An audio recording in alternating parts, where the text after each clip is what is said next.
a big challenge for us, obviously. I mean, I feel like the rest of the world kind of feels like the gap is continuing to shorten, and they feel like they can beat us.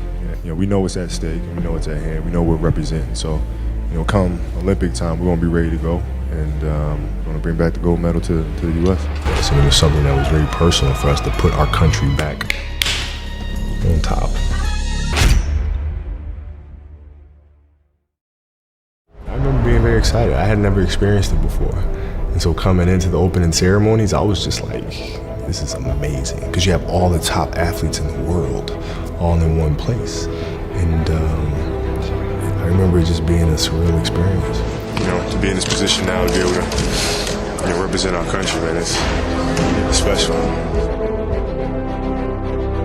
When we lost in 2004, it was a heavy blow for us. This is a sport that we've dominated for years.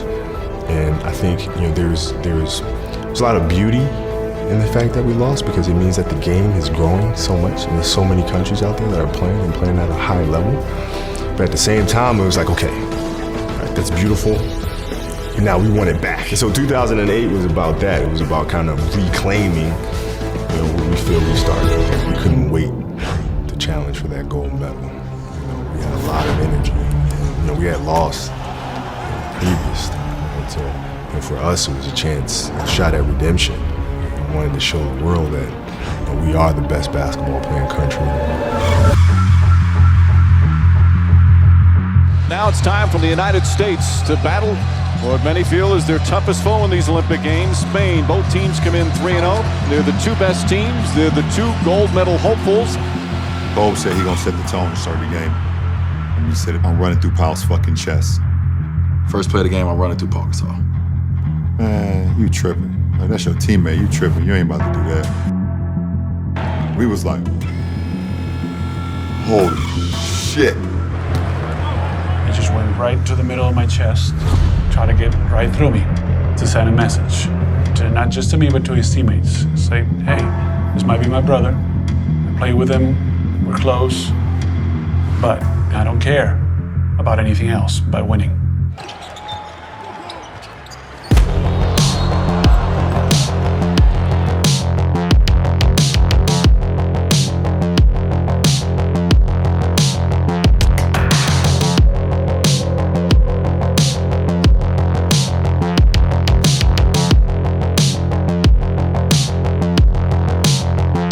All of a sudden there's a knock on the door, and it's Kobe. He said, Coach, can I talk to you for a minute?